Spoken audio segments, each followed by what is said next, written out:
এখানে কেন? মা, গাড়ি চলে এসেছে। সাবধানে যাস আর ওখানে পৌঁছে ফোন করিস। ভাবি দেখতে খুব সুন্দর, ভাবিকে দেখতে আসবাসু করে আসাই হয়নি।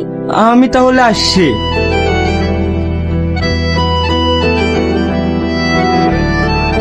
কি ব্যাপার, তুই কি ভেবেছিস আমি তোকে চিনতে পারবো না? তুই তো আমার শালাটাকে ভালোভাবেই পটিয়েছিস। আমি তো ভাবতেই পারছি না তোর মতো একটা মেয়ে আমার শালার বউ।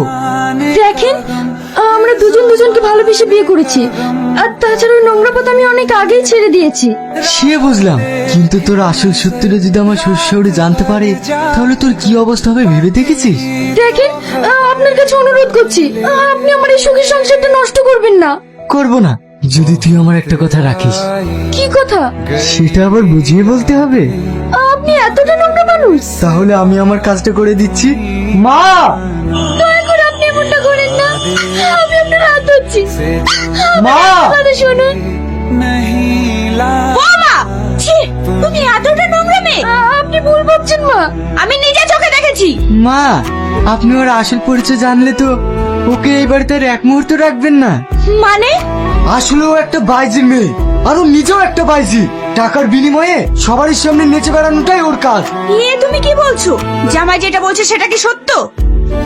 কি হলো, চুপ করে আছো যে? হ্যাঁ মা, কিন্তু এসব রাস্তা আমি ছেড়ে দিয়েছি। আমি তোমার কোনো কথা শুনতে চাই না।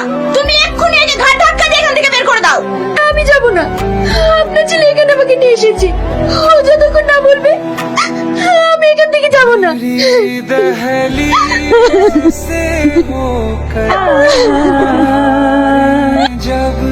বাহ, তুই না বাহ, খুব সুন্দর। তুমি? ছি, আমি বাড়ি ফিরে সব শুনেছি। তুমি এতটা নোংরা মেয়ে। আরে তোমাকে আমি কে দিইনি? তোমাকে এই নোংরা জায়গা থেকে তুলে সুন্দর একটা জীবন দিয়েছিলাম, সুন্দর একটা পরিবার দিয়েছিলাম। অনুজয় বাবু, আমার বিশ্বাস ছিল তুমি আমায় ভুল বুঝবে না, কিন্তু শেষ পর্যন্ত তুমি আমায় ভুল বুঝলে। চুপ করো, তোমারও চোখের পানি আর আমাকে দুর্বল করতে পারবে না।